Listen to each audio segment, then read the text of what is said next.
Freakonomics Radio is sponsored by Hotels.com. Hotels.com gives you access to hundreds of thousands of hotels worldwide. And when you join for free, you can save up to 20% instantly with member prices. Plus, every stay earns rewards. So when you book one trip, you're already lowering the cost of the next one. Hotels.com is simple, rewarding, and designed to help you get more out of every stay. Sign up for free and book today. Hotels.com.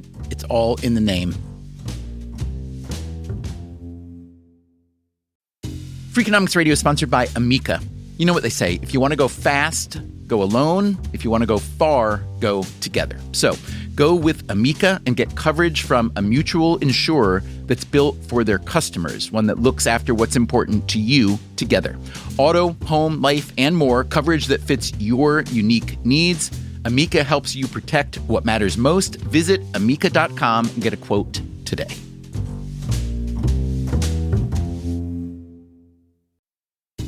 Freakonomics Radio is sponsored by Mint Mobile. Ditch overpriced wireless with Mint Mobile. Cut your wireless bill to $15 a month at mintmobile.com/freak. Upfront payment of $45 for 3 months, $90 for 6 months, or $180 for 12 months. Plan required, $15 per month equivalent. Taxes and fees extra, initial plan term only. Greater than 50 gigabytes may slow when network is busy, includes up to 20 gigabytes hotspot. Capable device required. Availability, speed, and coverage varies. See mintmobile.com.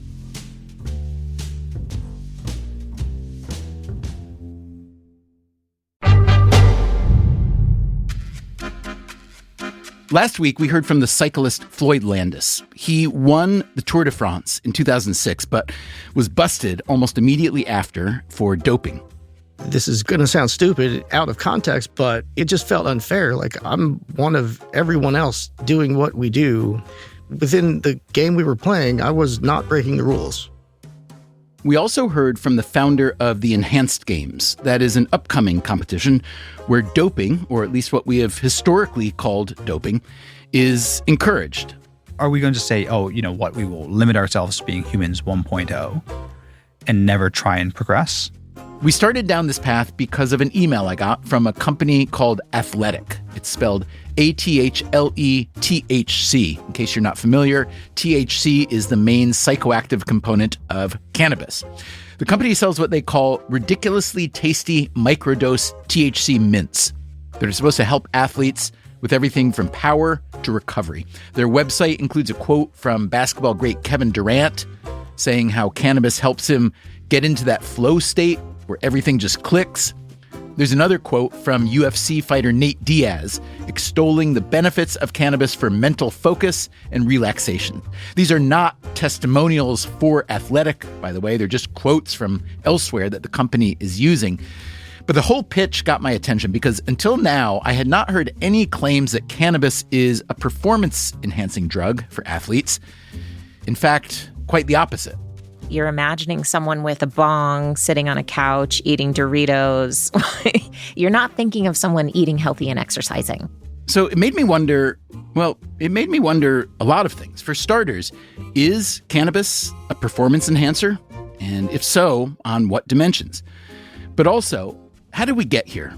It was only 5 years ago that the American sprinter Sha'Carri Richardson was banned from the Tokyo Olympics for testing positive for THC. Many other athletes have been penalized over the years. This is Ricky Williams. It's like I turned into a criminal and a drug addict.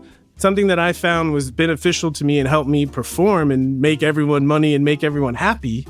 It was something that I hid. Today on Freakonomics Radio, the legendary NFL running back Ricky Williams tells his whole story, which is fascinating, and we will answer the performance-enhancing questions too. This is part 2 of a 2-part series about performing at a high level, and it starts now.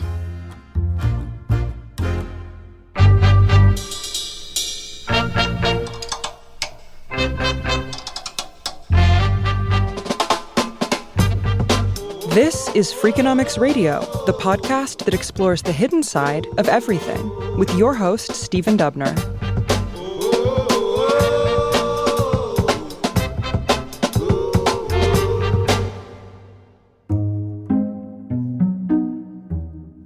When I say performance-enhancing drugs, A few images probably come to mind. Syringes, maybe, IV bags, blood transfusions. Okay, now what do you picture when I say cannabis? Here again is the person we heard from earlier. You're imagining someone with a bong sitting on a couch eating Doritos. This is Angela Bryan. I'm a professor and associate chair for faculty development in the Department of Psychology and Neuroscience at the University of Colorado, Boulder. How would you describe the main thrust of your research? What my lab studies is a transdisciplinary approach to the study of health and risk behavior. And what that means is we're interested in helping people to engage in more healthy behavior and helping them to reduce their engagement in risk behavior. And in order to do that, we look at everything from neuroscience to molecular biology to physiology to health psychology and clinical psychology. Can you name something that you, Angela, have done, some habit, some practice, some substance that you've either started using, started doing, or stopped using, stopped doing as a result of your own research? The first would be physical activity. You stopped exercising as a result of your research? Stopped? No. No, I was just kidding. I was a pretty lazy kid and a lazy teenager as well, as I think many of us are. As I learned more about the physiological benefits and the mental health benefits of physical activity, the more I did, the better I felt. I started running at the same time I started studying exercise. And so I now have this low-key belief that exercise is a cure for anything. It's not, but it doesn't hurt. The other one, I'm a breast cancer survivor. And when I got diagnosed, ironically, I had just started a project on the use of cannabis among cancer patients. That's one place where we have some pretty good evidence that it's helpful across a range of different issues. When I started going through cancer treatment and looked at some of the medications that I was being given, I thought, I don't want to take that. The side effects look terrible. Let's see if we can do pain control a different way. My doctors were happy to have me try it, but they didn't know what to tell me. Try it, meaning cannabis. Yeah, with some trial and error, I found a system that worked for me and I managed to make it through the entirety of my cancer treatment without ever taking an opiate. Wow. That's just me. I'm scared of opiates. I'm not saying that would work for everyone, but certainly my work informed me trying that avenue. How are you feeling or doing now? I'm 10 years out almost, so I'm good now. That's really good to hear. What form or formats of cannabis were you using and what sort of effects did it have? So I used edibles, gummies, and this is just to sort of link to a couple of our projects with older adults with cancer patients. This is a really popular form of cannabis to use. And there's a couple of reasons for it. Oftentimes, older adults, cancer patients, what they're looking for is longer term pain control, help with sleep, and an edible product, because it goes through first pass metabolism, it takes longer to take effect, but it lasts a lot longer. That's one reason that edibles tend to work really well in some medical contexts, not so much for acute pain. Smoked or vaporized forms are much better acutely. What about now? Do you use cannabis for any of those benefits or just for fun or anything? No, I think because I have a pretty high sensitivity to THC, it makes me very sleepy. So if I'm going to relax at the end of the day, I'll pour myself a glass of wine. That issue of individual differences in responsiveness to cannabinoids is something that we have done almost nothing on, because the first question of what does it work for and what's a good ratio of THC to CBD, we haven't even gotten to the individual difference question. Has the entire endocannabinoid system been mapped out, at least? Yeah. I mean, we know where all of our endocannabinoid receptors are. We know that they're concentrated in the central nervous system, but that they exist all over the periphery. So we have cannabinoid receptors all over our bodies. It's one of the reasons that cannabis works so well, because we already have this system that is like a lock waiting for that key to come in from the outside. We also know that the endocannabinoid system changes over the lifespan. So we have fewer cannabinoid receptors as we age. That might be one of the reasons that older adults can use a little bit more of the product without having negative impacts. But yeah, those are the kinds of things that we're really just learning. If there are these receptors throughout our bodies in just about every human ever born, I assume, why do they need a foreign object to unlock them? They don't. We also have endogenous cannabinoids, AEA, 2-AG. These are molecules that we make in our bodies that are cannabinoids. When we exercise, these endogenous cannabinoids are released in the body. In fact, we now believe that it is those cannabinoids, not endogenous opiates, that are responsible for things like the runner's high, that feeling of euphoria that we get with physical exertion. The runner's high has been of interest to exercise physiologists and psychologists forever. The idea is, well, gosh, if we can make exercise feel like this for everybody, that would be great. And so for a long time, we thought, well, if it's giving us a sense of euphoria, then it must be the endogenous opioid system. But decades of research, including things like fMRI with people who had just finished a marathon, including blocking opiate receptors, none of that showed much support for the idea that it was an opiate-mediated effect. Then we started looking at the endogenous cannabinoid system and found out, oh, when we're physically active, we release a bunch of these endogenous cannabinoids, and they lock into those receptors that are concentrated in the central nervous system and in the dopamine system. So there's a lot more evidence now that it's the cannabinoid system that's responsible for the runner's high, which is one of the reasons we think that it feels pretty good to exercise when you've got exogenous cannabinoids on board. What are the realistic, practical, or even intellectual ramifications of that? Why does that matter? It helps us to understand why we keep seeing this connection between cannabis and exercise. Okay. We had all been studying cannabis from a harm reduction perspective, right? So when legalization happened, we all started thinking about both sides of the equation. Now, in addition to harms, we need to think about people who are going to be using this for benefits. What we found was kind of surprising. The evidence suggested that cannabis users exercised more than non-users. Digging into some of the epidemiology, cannabis users have lower rates of type 2 diabetes, they have lower BMI, they have better waist-to-hip ratio than non-users. All of this runs completely contrary to the stoner, with the bong on the couch eating Doritos. And what was your response when you started digging into this data and doing some of this research on your own? When we first started digging into the data, the two lines of research that we saw were these very old exercise physiology studies from the 70s, where they gave people very, very low THC, and they were particularly interested in performance. So they would put people on an exercise bike. And when they were using THC, their power was lower. Their ability to utilize oxygen was lower. Short conclusion there would be that cannabis is not a performance enhancer, at least in that realm, yeah? Definitely not. I'm not going to jump higher. I'm not going to swim faster, etc. No.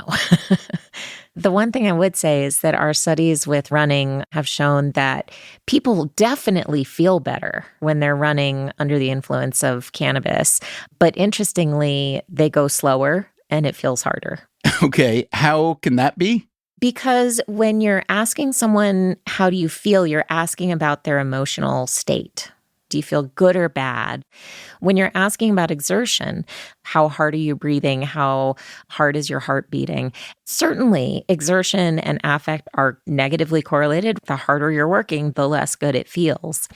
But what we've seen is that with cannabis on board, people are having more fun. They're experiencing that sense of euphoria and runner's high more when they're under the influence than when they're not, even though it's a little bit harder to run the same speed. Long before I did any cannabis and exercise research, I just did exercise research. And one of the things that we know, and this is not rocket science, if something feels good, you want to do it again, right?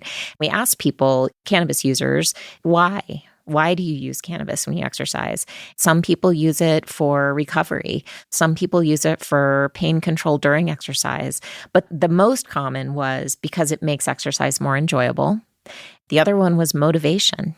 I think those two things are definitely linked. If you're doing it in a way that makes it fun, that makes it feel good, that gives you a little burst of joy while you're doing it, you're going to be motivated to do it again. I understand that as part of your research, you have some kind of weedmobile that you drive around Boulder.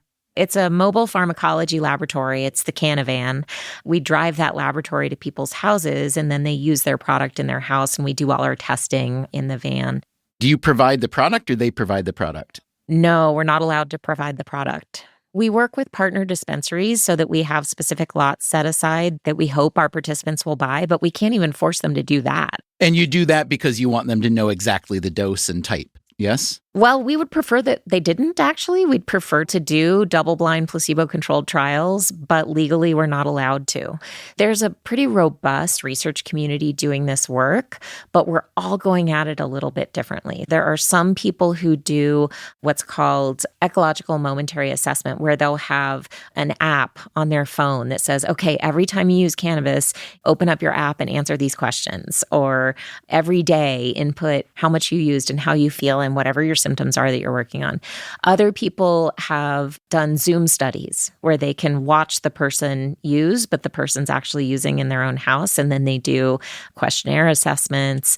There's also the really careful pharmacokinetic research where someone takes a substance and you look at how the amount of the substance in their blood changes over time. That's not something we can do out in the field. You have to do that in the lab. I would imagine that that degree of variability is a concern to a researcher like you because you can't index your work specifically to someone else's work. It makes it more challenging for sure. There's all these different ways of doing the science. What I actually like is it really allows us to triangulate. And if we do find things that are consistent across different modalities, in some ways it gives me more confidence.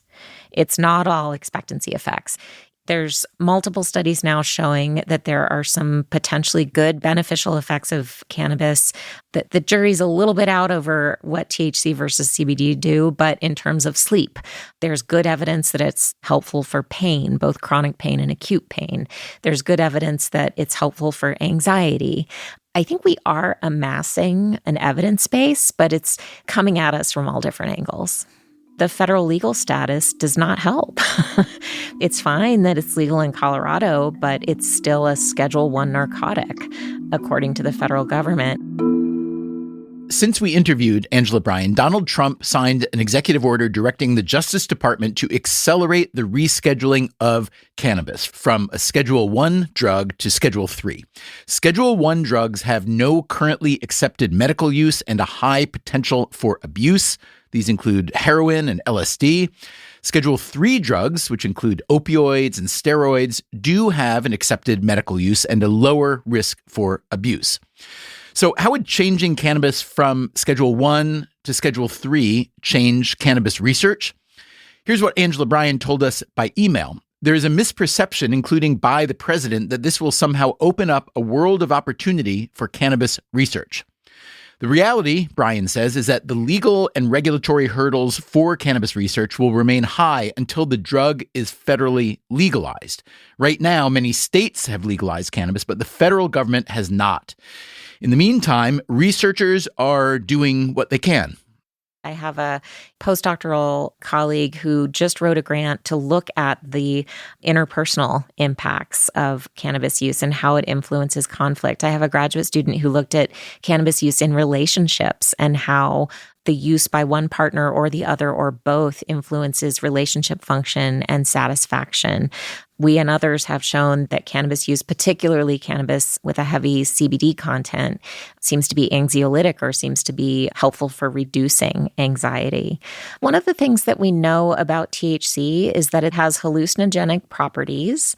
It's not the only thing that it does, but it definitely has those properties. And what we're learning more and more is that substances with hallucinogenic properties, things like MDMA, psilocybin or magic mushrooms, ketamine, like a lot of these things that really alter the way that the brain is processing information, they seem to potentially have these effects on mental health that we don't totally understand yet. They seem to be really helping people to overcome trauma, to overcome difficulties. Many hallucinogens seem to help us kind of reset and rewire. If that's the case, then it sounds like you may want to call cannabis a performance-enhancing drug after all. It just enhances performance indirectly. I would say indirectly for sure. Like if you wanted to look at it that way, something like ibuprofen is also a performance-enhancing drug because it helps people to recover after a hard workout. In terms of indirect assistance, helping to motivate people to exercise the next time to recover, yeah, absolutely. I would say it's a healing thing. That is Ricky Williams. He was one of the best running backs ever in college football, playing for the Texas Longhorns. He was a 2-time All-American, and he won the Heisman. Then he was drafted into the NFL, and there, too, over a long career, he was a champion rusher. So how did he get so good? I will say I'm very coachable. Any good football coach, the first thing that they have to instill in us is the ability to perform in game time. Coaches will say, we make practice hard so the games are easy. As time went on, I got better and better and better at it because that's what coaches are saying, good coaches. Every day, all day, embedded in their message is things are going to go wrong, and your ability to show up and do your job, do what you're training to do in those times is going to be whether we win or lose. I realized that being able to perform was how I justified my existence. My attitude towards training was every day, what can I get better at? If your attitude is aimed at improving, everything that happens becomes fodder for the improvement. Coaches must have loved you. Yes. That's why I was able to fail so many drug tests and still I always had a place. And that gets us to the bigger Ricky Williams story. My whole life flashed in front of me, and I saw that pretty much everything that I was at that moment was because of football. And it was like on the brink. That's coming up after the break. I'm Stephen Dubner, and this is Freakonomics Radio. Freakonomics Radio is sponsored by Principal, the perpetual pen tapper, the arbitrary fridge reorganizer, the holiday party planner that starts in May. Principal knows that your star employees have their work quirks. Principal also knows how much those employees mean to your business. You need them. They need benefits. Work with Principal so they can help your team with a retirement and benefits plan that's right for them. Principal Life Insurance Company, Des Moines, Iowa. Freakonomics Radio is sponsored by LinkedIn Ads. Ever invested in something that didn't live up to the hype? Marketers know that feeling. They optimize for the numbers that look great, like impressions, but then they don't see revenue. LinkedIn has a word for that: bull spend. Instead, you can get the highest ROAS of major ad networks with LinkedIn. Cut the bull spend, advertise on LinkedIn. Spend $250 and get a $250 credit. Go to linkedin.com/Freakonomics. Terms apply. Freakonomics Radio is sponsored by PNC Bank. Boring, great word, bad rep. Yet time and time again here at Freakonomics, we find that when something culture-changing happens, boring things like calculations and careful planning are usually behind it. Which begs the question, why not apply it to other aspects of life, like banking, for example? Well, PNC Bank did since its inception, proving time and again that the best banking strategy isn't the exciting type, but the steady, reliable, definitely not YOLO type. PNC Bank, brilliantly boring since 1865. Brilliantly boring since 1865 is a registered mark of the PNC Financial Services Group, Inc. PNC Bank, National Association, member FDIC.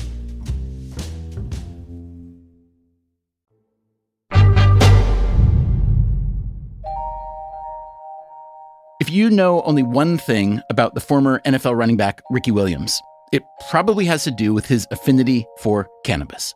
So where does that story start? I first was introduced to Bob Marley when I was 12 or 13. I started growing dreads, and every day I was wearing green, gold, and red. And I was in Southern California. People would have assumed that I was smoking, but I wasn't. And why weren't you at that time? I was already a jock. The part of Bob Marley that resonated with me was the music and the message. But because I was a jock, the cannabis part didn't connect. It just didn't appeal to me. I remember the smartest kid in school, Ben Kotnick, one day in the 11th grade, he assumed that I smoked and I was trying to be cool. He said, well, why don't you come to my house at lunch and, we'll hit my sister's bong. And that was my first time smoking. I hit the bong and I coughed right out of central casting. I remember I had physics and I was sitting in physics just daydreaming and thinking, I don't understand why people do this. That was my first experience with cannabis. Fast forward, I get into college and my roommate, he was a football player who was a guy I respected a lot. He smoked every Friday. I was invited to hang out with the upperclassmen and shoot dice with them. And when they passed the blunt, then I would hit it. But to me, it was more the intoxication of being to hang out with the upperclassmen. That's where I became comfortable with it, but still not using it. It wasn't until my senior year. I could have gone to the NFL as a junior. and become a first-round draft pick, but something about college football that I just loved. And I had an opportunity to break a bunch of records and win the Heisman Trophy. I put all my eggs in one basket and I came back for my senior year. My senior year starts, and my girlfriend at the time, who I'm convinced I'm going to marry, we break up.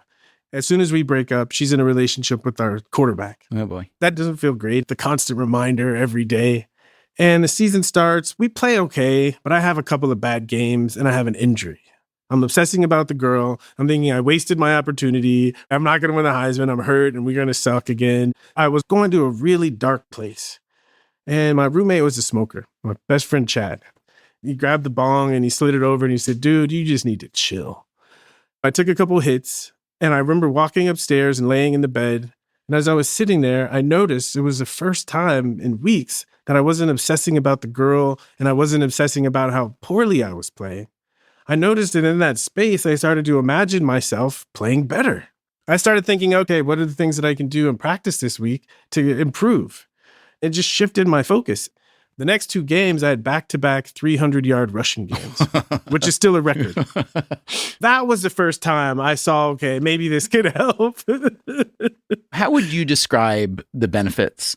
I wouldn't try to describe or try to drum up a conversation about what are some of the biggest challenges or most painful experiences in someone's life. And I'll tell you why. Because I started doing a survey and just asking people, when was not the first time you consumed cannabis, but when was the first time that it said something to you? 80% of them said it was a healing kind of thing. But the way it's presented to us is as a party sort of thing. And so my relationship with cannabis was that I'm breaking a rule and I'm partying and I'm doing something I shouldn't, but my actual experience didn't match up. So you wound up having a great senior season. We can agree on that. Yes. How much did cannabis help you reach that level? It wasn't like after that I became an everyday smoker, maybe once or twice the rest of the season, but it was just that one moment where I was locked up that it opened up something and then I was good. 6 months after that experience, I was in Southern California and I had money and I was staying on the beach. And it just felt like after I work out, nice to go home and smoke a blunt and relax on the beach. So I bought my first ounce. That ounce, I didn't smoke the whole thing. I gave most of it away, but it was just having it available. It was the beginning of the relationship. And then I was drafted by the Saints. The New Orleans Saints, under head coach Mike Ditka, drafted Ricky Williams in 1999. Ditka had wanted Williams so badly that he traded away 8 more draft picks to get him. When it came time to negotiate his contract, Williams went for the minimum guaranteed money with big performance bonuses. His rookie year was okay, not great. Because of injuries, he played in only 12 games. He rushed for less than 900 yards with just 2 touchdowns, and he missed out on a lot of bonus money. The Saints went 3-13 that season, and Coach Ditka was fired. The time in New Orleans was kind of bumpy, so it was more of like helping me just deal with it, helping me manage. I didn't really start to become a smoker until my second year in New Orleans, and I got hurt. I had a lot of downtime. My roommates both smoked. And so it just became a thing that when we got home from a hard day at work, it's like telly, roll up, play video games and smoke, decompress, get up in the morning and then go do it again. And then after my third year, I was traded to the Dolphins. There I was, I had a condo right on the beach, training. And it's kind of that thing where I'm going to buy another ounce. So great after training to go on the balcony, smoke a blunt, see the ocean, and get ready to do it again. So the season rolled around and Miami was nice. I led the NFL in rushing. That's when I found my rhythm between using cannabis and using it to help me perform. Back then, we got drug tested once a year. When I was in New Orleans, that once a year drug test was in training camp. It never really was an issue. I got traded to Miami and I started smoking in the off season. No one told me, but Miami's drug test is in the middle of the off season. So I came to work one day for training and the piss test guy had the note on my locker that says it's your annual test. And I had smoked the day before, so I got popped. I failed the drug test. When you fail the first drug test, the NFL sends you to Atlanta to talk to a bunch of therapists to establish that you have a drug problem. And then it's a 2-year program. The big difference in the 2-year program is you talk to a therapist once a week, but I was now drug tested not once a year, but 9 times a month, almost every other day. And at first, I'm an optimistic guy. So I was like, it can't hurt to have someone to talk to. It's no big deal. I don't have to smoke. I was fine. For a couple of weeks, stopped. And I was thinking, I don't know if I can do this if I don't have a way to take care of myself. So I started to play to see if I got tested on Tuesday, it means I probably won't get tested again until Friday. If I can take 2 hits, maybe smoke 1 joint. And then I found this drink that if you follow the instructions, your urine is clean for 5 hours. What was the drink? It was called Extra Clean. Did you think about buying somebody else's urine? No, People did that, right? they did, but the NFL is good. When you piss for the NFL, you got to drop your draws to your knees, and the guy is just standing right there. And I was willing to experiment and see if there's ways that I could pass the test and still play. And I figured it out for almost 2 years. It was 2 months before the 2 years. Monday night, we played against the Eagles. I had over 100 yards, hurt my shoulder. We lost that game at the very end, and we were eliminated from the playoffs. I was out late that night, kind of bummed about it. And I had a drug test like at 6 o'clock in the morning. I set my alarm and I got up, I drank my Extra Clean. The instructions for Extra Clean is you drink the bottle, you wait 15 minutes, you drink water, 15 minutes, drink water, and then your pee's clean. I drank the first bottle and I was so tired I fell back asleep. I didn't wake up until the drug guy was ringing the doorbell. And I'm sure I could have weaseled my way out of it, but I was like, whatever. So I peed in the cup. A week later, I get a FedEx from the NFL saying you failed a drug test and you're advancing to the next stage of the drug program. So this is your second fail? This was my second fail. Yep. How much more serious does it get now? It gets serious for 2 reasons. One of them I didn't care about. The other one I did care about. The first reason it gets serious is because you fail the second test, it's 4/17 of your salary. So 4 game checks. 4 game checks. And to me, I was like, whatever. Once you get to this point, now the team knows. The first fail, they didn't? They didn't. Yeah, it's confidential. Some guys don't care and they just get drug tested at the facility. No one knew I was in the drug program because he would just come to my house. And so that was the thing where it really started to shake my foundation. Something that I found was beneficial to me and helped me perform and make everyone money and make everyone happy. It was something that I hid. I remember having to walk up and talk to the general manager and, he's like, what's this? I felt so silly. It's like I turned into like a criminal and a drug addict. It didn't feel good. I appealed to the NFL because it's just what you do. At the time, the NFL's substance abuse, they tested for 15 nanograms per milliliter. That's pretty much the lowest you can test. When you drug test, you piss in an A bottle and then you piss in a B bottle, and they keep both. When you do an appeal, they test the B bottle to check.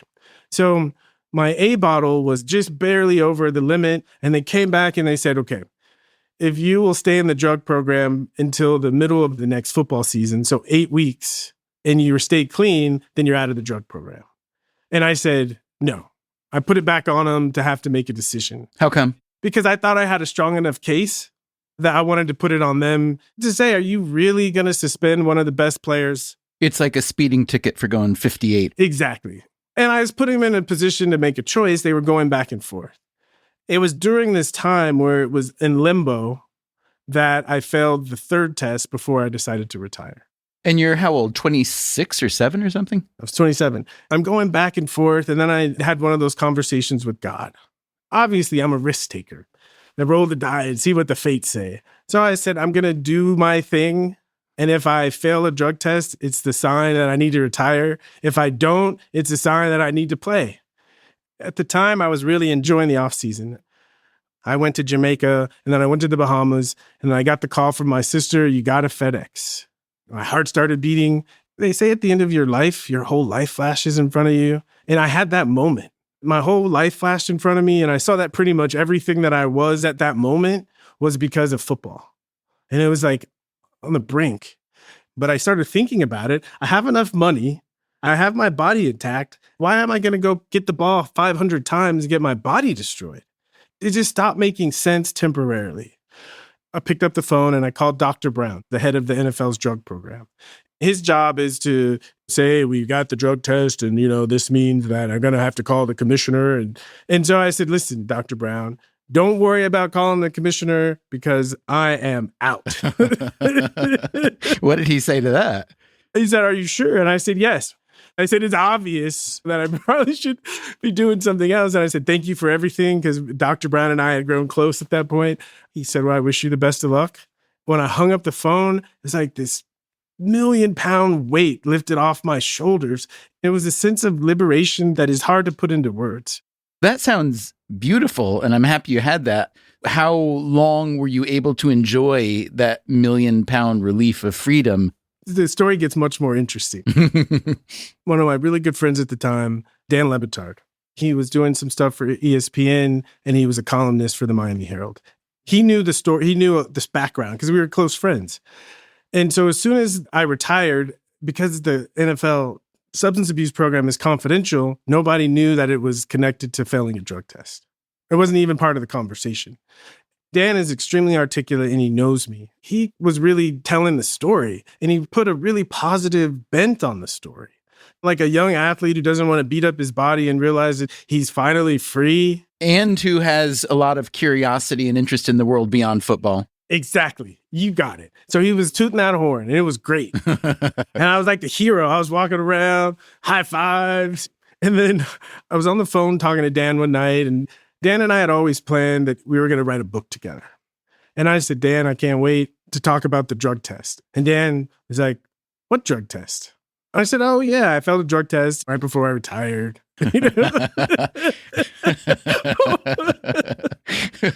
Plot twist. I was young, right? I didn't realize the situation that I put him in, because he's like a journalist. So he's going to feel like he was covering for you. Exactly. If the story breaks, it ruins his reputation. And so I say it to him, not thinking about it, and I can start to feel the panic in his voice about what is he going to do. He's a very principled person. Did he express this to you, that you would put him in a position that was difficult? I'm sure he did. Knowing Dan, I was young and idealistic, and there was like a conflict between friendship and honor. And I was like, well, what are you going to do? I could tell he's in a state of panic. We leave it as like, well, you make a decision, good night. When I woke up in the morning, the news was everywhere. He massaged it. He tried to put me up as an advocate, but the story was he'd rather smoke weed than play football. There had been some reporting about the second drug test that Ricky Williams had failed, but the third test, which would have led to a suspension, was not known about until Le Batard published his piece in the Herald. By this time, Williams had established himself as one of the best running backs in the NFL. In 2002, his first season with the Dolphins, he led the league in rushing with more than 1,800 yards, and he had 16 touchdowns.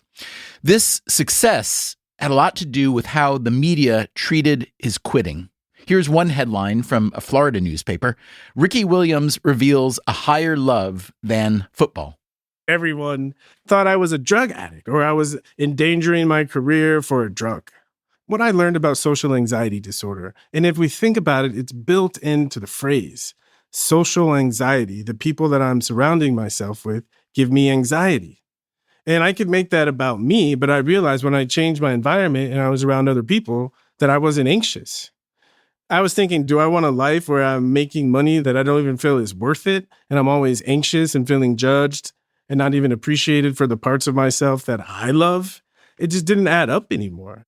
John Wooden, the famous UCLA basketball coach who became a leader of leaders outside of sport even, he said this thing one time that I think about a lot. He said that you should be more concerned with your character than your reputation, because your character is what you really are, while your reputation is merely what others think you are. When I think about you, the reputation is what became very public and often negative, whereas now you're talking about what your character really was. Were you discovering who you actually were then? Yeah, wonderful question. What came up for me at that time was I was realizing how far apart my character and my reputation were. It was one of the most uncomfortable times of my life. That feeling of everyone knowing, I thought my life was over. It woke me up to something that is true about me, that if I'm by myself, I don't feel any negativity about it, and it has value to me. But if people know about this, then I feel ashamed.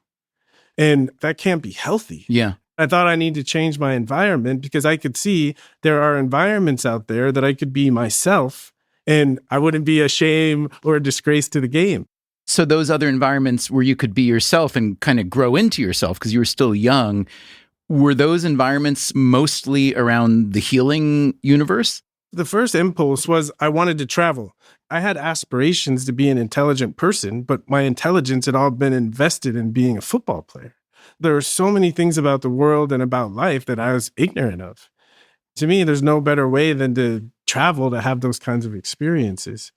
I was traveling in Samoa. I spent a couple of months in Australia. I naturally started to gravitate towards people who were healers. I started to get a completely different reflection of what was valuable about me. As a football player, my sensitivity was something that I was made fun of for. And around the healers, my sensitivity was appreciated. It was acknowledged. Oh, wow. Did you look back at your football career with appreciation or with kind of mixed feelings? What was that like? It was an evolution. I had felt I had lived more in those 3 months than I had the previous 27 years of my life. So I could appreciate the value of first getting away because I had to come to terms with that first. When I was in India doing my yoga teacher's training, the schedule reminded me of training camp. I realized that everything that I learned in football, if I just applied it to being a better person, it would give me the same kind of benefit. So I found an environment where my work ethic and my ability to just hit it was rewarded, but instead of rewarding me with money and fame, it rewarded me with character. The structure of football, it allowed the aggressive side of myself to express freely, and I was rewarded for it. Outside of that context, I probably would have gotten myself into some kind of trouble. People like me, they need football or something like that early in life because that structure helps us gain a sense of control and mastery over certain things. But it gets to a point where there are diminishing returns. This part of me is full grown now. Why am I still doing this? It's time for another part of myself to be developed. So why'd you go back to football then? You retired in 2004, but then decided to return in 2005. I ended up here in Northern California studying alternative medicine, where I met a yogi who did my astrology chart, had a spiritual awakening, and I realized, well, if I'm going to get my life back on track, I probably have to go back to football and clean that mess up. But it's hard to make a comeback when people are calling you a disgrace to humanity. That's coming up after the break. I'm Stephen Dubner, and this is Freakonomics Radio.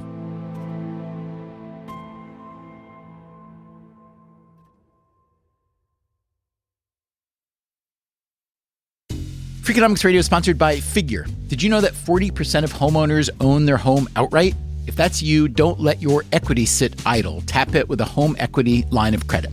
Figure, the #1 non-bank HELOC lender in the U.S., helps tap equity you've built in your home so you can do things like tackle a renovation or pay down debt. HELOC is a line of credit secured by your home. You can draw what you need, repay, and draw again.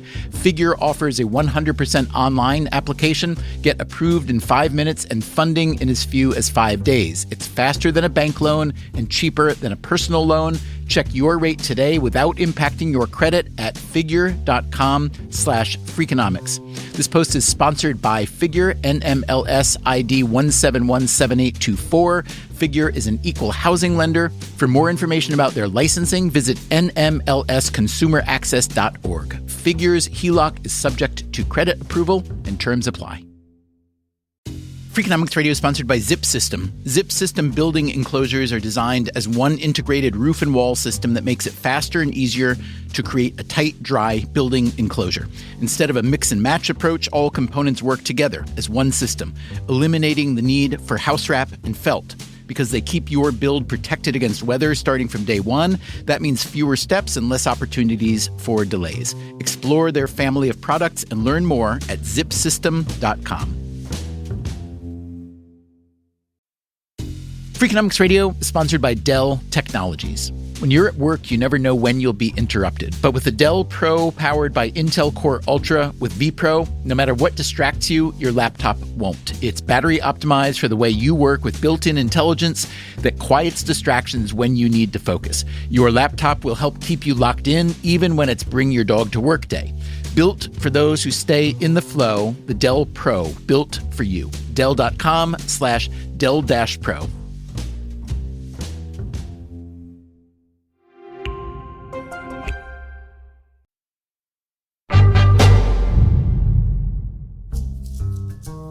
In 2005, Ricky Williams unretired from the NFL and returned to the Miami Dolphins. He had a decent season, not great. The next season, he failed a fourth drug test. The penalty for that was a full-year suspension. A few years earlier, when he had abruptly quit the NFL, the media response was indignant. This time, some of it was just hateful. Smoking weed is more important to him than playing professional football. He's always hated football. A disgrace to humanity, Ricky Williams. Whoa. Watching the clips of sportscasters and other athletes, including former athletes like Joe Theismann and so on, hearing what they said about you, it took my breath away now. They're calling you a disgrace to the game, a disgrace to humanity. It blew my mind to hear that now. So I can't even imagine what that felt like for you then, if you paid attention to it. Maybe you blocked it out. I don't know. But if you didn't block it out, what was that like? It was further validation and justification for myself of why I don't need to be in that world. But Williams still wanted to play football. So he survived his 1-year NFL suspension by playing in the Canadian Football League for the Toronto Argonauts. And I met an osteopath who did this work on me. I noticed like, wow, whatever you're doing, it's really opening up my mind and my body, and it's improving the way that I play. He said, you should study this a little bit and see if you can figure some stuff out. I took his advice and it saved my life. It took layers of trauma off my body and allowed me to play at a high level for an extended amount of years. Was the trauma all physical trauma, or was there also mental, anxiety, anything like that? How did that all intersect? When you're a professional athlete, it's hard to separate mental and physical trauma. And I would even say existential trauma, because something that we all have to do is make a living. The hero man archetype is you have to be good at making a living. So something about being injured in the NFL, it's like a deep wound, because the thing that has made you who you are and everyone is giving you its adulation for, you realize how fragile it is. A bone breaks and you feel like you have nothing to offer. That hurts deep. I've wrestled with that a lot of times in my career with injuries. On top of the physical trauma that actually came from the game, locked in there was also the emotional trauma. I think especially for African Americans, there's like a deeper potential trauma because our value is what we can offer to other people through our physical bodies. But I will say it inspired me to develop more of the mental side of myself, because it's easy for a lot of people gifted in sports to never be motivated to develop their minds or other parts of their personalities. I know you had childhood trauma. You had sexual abuse by your father when you were really young.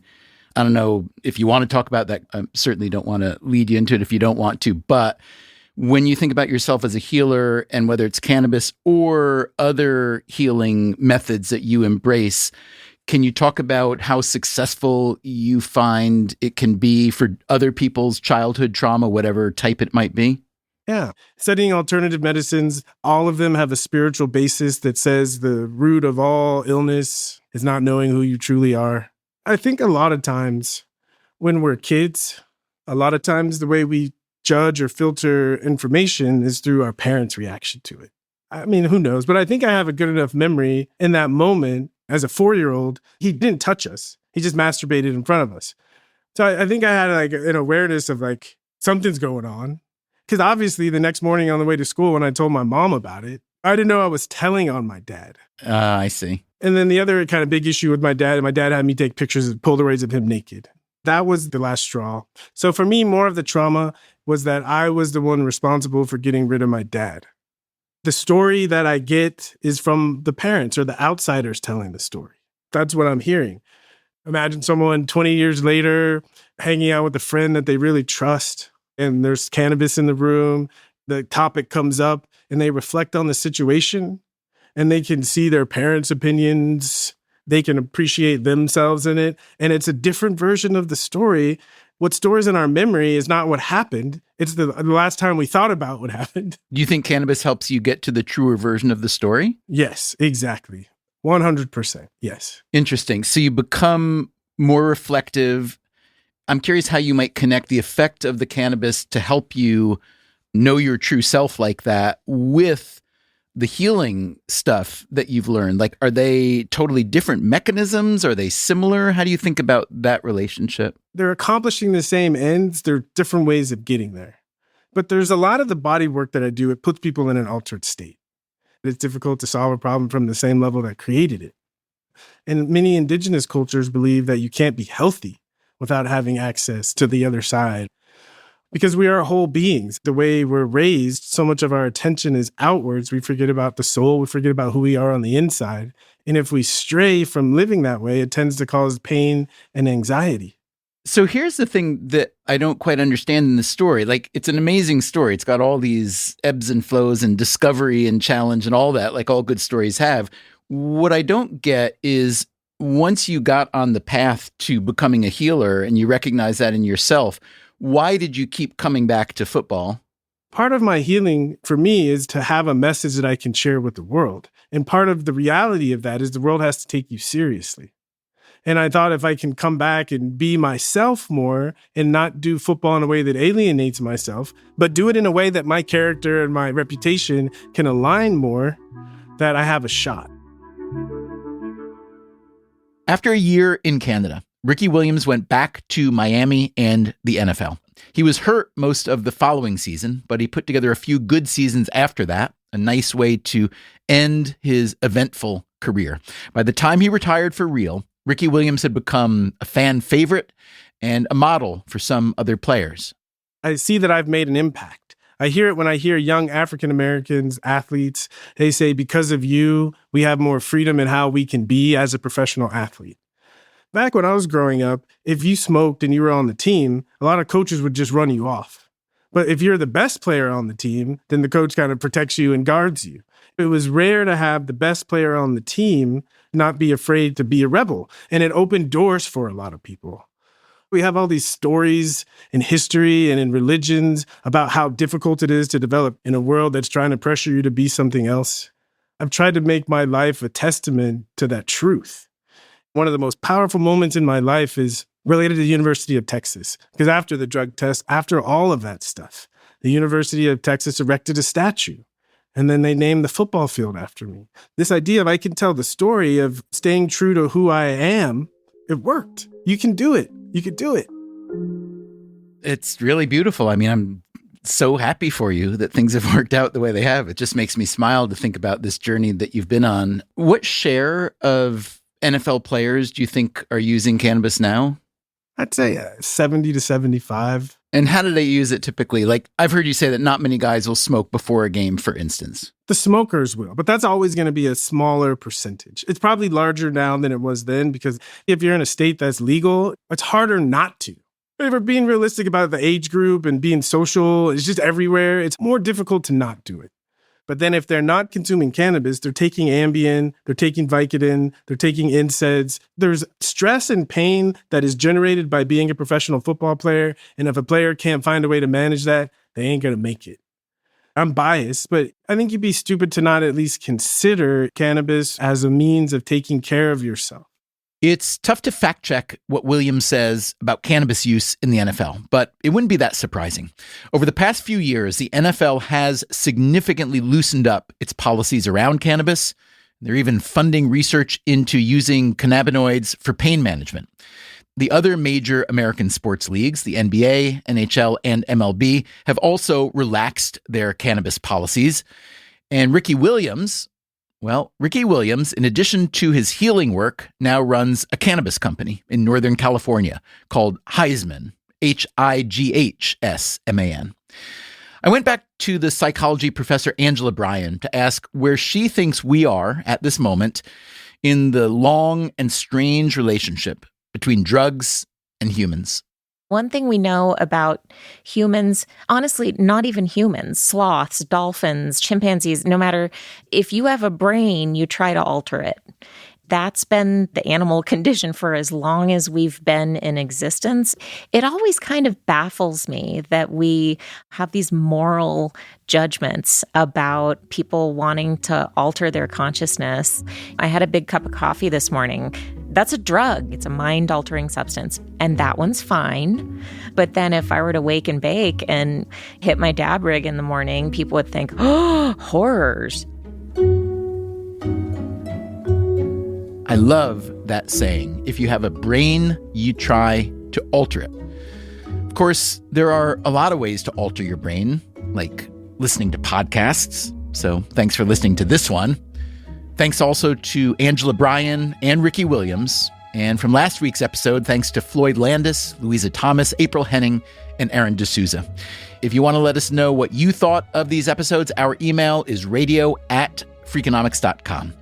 Coming up next time on Freakonomics Radio, I am taking the week off, and Steve Levitt is in the host chair trying to figure out how to repurpose existing drugs for new cures. From the moment that drug, sirolimus, started saving my life, I just haven't been able to stop thinking about how many more drugs are out there that could treat more patients in need. That's next time on the show. Until then, take care of yourself. And if you can, someone else too. Freakonomics Radio is produced by Stitcher and Renbud Radio. You can find our entire archive on any podcast app. It's also at Freakonomics.com, where we publish transcripts and show notes. This episode was produced by Teo Jacobs with help from Dalvin Abuaji. It was edited by Ellen Frankman. It was mixed by Jasmine Klinger with help from Jeremy Johnston and Eleanor Osborne. Special thanks to Yasmin Hurd for background research help. The Freakonomics Radio Network staff also includes Augusta Chapman, Elsa Hernandez, Gabriel Roth, Ilaria Montenacourt, and Zach Lipinski. Our theme song is Mr. Fortune by the Hitchhikers, and our composer is Luis Guerra. As always, thank you for listening. Ricky, if you would just say your name and what you do, we'll start with that. What do I do? I don't know how to answer that.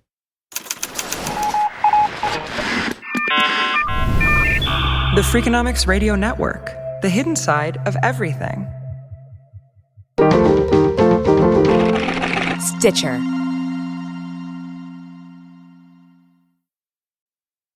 Freakonomics Radio is sponsored by Ozempic. Innovation happens through rethinking what's possible, and when it comes to GLP-1s, Ozempic pill does just that. Learn more about Ozempic semaglutide tablets, 4 and 9 milligrams, by calling 1-833-OZEMPIC or visit Ozempic.com to view the medication guide and ask your doctor what's possible with FDA-approved Ozempic pill.